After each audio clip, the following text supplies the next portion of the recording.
So you clicked on this video to learn more about this phone, the OnePlus 7 Pro, my experiences with it, whether or not it's worth your money, and basically whether or not you should buy it. Now, every review video starts off with an intro that gives you some sort of summary talking about what to expect throughout the course of the video. Well, here's your intro. The OnePlus 7 Pro is so good that if Samsung and Google don't follow up with a smash hit this year, this is going to be the Android phone that stays in my pocket throughout the course of 2019. How's that for an intro? Now, I've always really enjoyed OnePlus phones. They have really smooth and near stock software. They always have incredible performance, and they're just really good in terms of giving you a really good overall package for the money that you're paying. So the value is definitely there as well. But throughout my course of reviewing quite a few OnePlus phones, there's always been a reason why I went back to another phone like the Pixel or the Galaxy Note 9. The OnePlus 7 Pro recently came out. I've been using it for a little over a week now, and at my house I have a Galaxy Note 9, a Pixel 3 XL, and a Galaxy S10 Plus sitting on my desk, and I haven't missed either of those phones for a second. And the best part about it is the OnePlus 7 Pro starts at $669. Now that's really good, but what exactly are you getting for $669? Let's figure it out. Now, there are quite a few aspects of this phone that are really special, but I can't really focus on those until I get some of the more easy, no-brainer stuff out of the way first. So let's get that taken care of. In terms of build, the phone has Gorilla Glass 5 on the front and back with an aluminum frame that spans all around. It's pretty typical.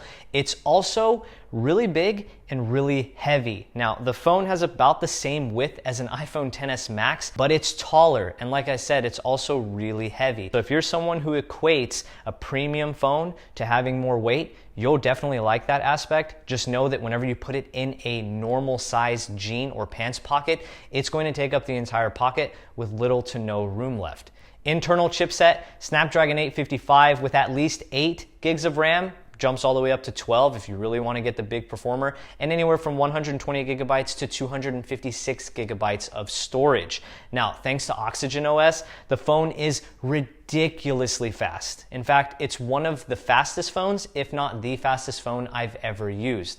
Now, some other things to keep in mind in terms of the build, there is no official IP resistant rating, but the phone is water resistant. You can find tons of videos online that'll show you it can resist being submerged in water, and there's no wireless charging. Now, those last two, the amount of severity or points you take away from this phone are really going to depend on you. Does it matter to me much that it doesn't have an official IP rating or wireless charging? Nope, but everyone's different. Now, back to one of the special things on this phone, that display. So let's start off with the size, 6.67 inches, and it's coming in at Quad HD. Now, this is the first OnePlus device we've seen with the Quad HD display, but that's not what's special about it. Two things: there is no notch, there is no hole punch, there are hardly any bezels at all, so 100% notch free, and it's got a 90 hertz refresh rate. Now, that second factor is going to be the important one here. So what does a 90 hertz refresh rate mean? It essentially means the display refreshes itself 90 times a second. Most phones on the market do that 60 times a second, or they have a 60 hertz refresh display. Now, what does that mean whenever you're using the phone? To put it simply, doing things like scrolling through menus or settings just feels fun. It feels super smooth. It's going to be really difficult for me to show you just how that looks on camera. So will you notice a difference? On camera, no, but in person, absolutely. And if you go back to a phone that has a 60 hertz refresh display, it almost feels like you're using a phone from 2010. That's how spoiled this display makes you. In terms of the overall quality of the display, it's super vivid, it gets super bright, colors are super punchy, and it has tons of configurable color options. So if you're not a fan of the super vivid color experience, you can adjust it DCI-P3, RGB, whatever you want to do to make that display better. Just know that this is a fantastic display, and the fact that it has no notch and a 90 hertz refresh rate just make the experience that much better. Oh, and by the way, that fingerprint sensor that's built into the display, it's back. It's now 30% larger, and it can unlock the phone in 0.21 seconds really consistently. Now that is awesome. Now it is a variable refresh rate display, meaning if you're using an application or playing a game that can't support 90 Hertz, the phone will automatically drop down to 60 Hertz in order for you to have a seamless experience while using that game or application. Now, another cool part about this display, I guess kind of, is that you have a top firing speaker and a bottom firing speaker. So this is the first time that we've seen OnePlus incorporate a dual firing speaker setup. And a lot of phones that actually have two firing speakers, if you put your ear close up to either one, it kind of sounds like a tweeter woofer combo where the bottom speaker sounds really bold and full and the top speaker just kind of sounds supplementary. When I put my ear close to either one of these two speakers, both of them sounded really loud and full. So it's almost like OnePlus is incorporating two legitimate speaker setups in the earpiece and the bottom of the phone. Now, in order for OnePlus to achieve that all-screen design, they had to put that selfie camera somewhere. Now, it's not built into the display, but it's still pretty cool the way they made it work. It essentially utilizes a slide-up mechanism, and the selfie camera slides up from the top of the device whenever you need to use it. Now, the selfie camera itself is relatively decent. I don't take very many selfies. I took two here in the studio to show you guys what types of pictures it can produce. So for my rating of the selfie camera, under optimal light, which I would say I'm in here in the studio, it does produce good selfies. Now, the biggest thing whenever it comes to basically using a mechanical mechanism in order to make this camera pop up and down so much, the biggest issue or things that people worry about is its durability. Well, OnePlus has you covered there. They say that the camera is rated for 300,000 uses. Now, what does that exactly equate to? About 150 uses a day for 5 years. Now, if you need to see other proof that this camera is built to last, OnePlus has uploaded 2 videos to YouTube, one of them being a cement test where they latch a 50-pound cement block to the front-facing camera, and they actually lift that 50-pound cement block and hold it suspended in air for a few seconds. That's impressive on its own, but if that doesn't impress you enough, you can check out OnePlus's 12-hour front-facing camera stress test. And I kid you not, guys, this video is 12 hours long of nothing but the front camera popping up and going back in. And it's 12 hours long. OnePlus said it would have been longer, but it went against YouTube's guidelines of how long of a video you can upload. So yeah, the front-facing camera is built to last. Now, what if you're holding the phone and all of a sudden it slips out of your hand and you were trying to take a selfie so your camera's exposed? It's gonna hit the ground, that camera could potentially break, right? No. So if the OnePlus 7 Pro detects a free fall while the front-facing camera is out, it'll actually retract that camera back into the device, and it should be free from harm as long as the fall is from a high enough level that the camera can retract back in time, which according to OnePlus takes about half a second. So basically, as long as you're not dropping it from like 2 or 3 feet above the air, you should be just fine. So yeah, front-facing camera is here, built into the top, it slides out, it's really cool, takes decent photos, and it's built to last. And keeping on the topic of cameras, OnePlus has also improved the rear camera setup as well. So on the OnePlus 6T, we had 2 lenses. On the OnePlus 7 Pro, we have 3. And the primary lens has 48 megapixels. Now, are you gonna take every single shot with 48 megapixels? No, you're not. But just know that the OnePlus 7 Pro actually takes really good photos, which I'm happy about because almost every OnePlus phone that I've tested or reviewed, it seems like the camera is always the Achilles heel, like that one aspect of the phone that you just wish they got better. Like if there was one thing you could improve, it would always be the camera.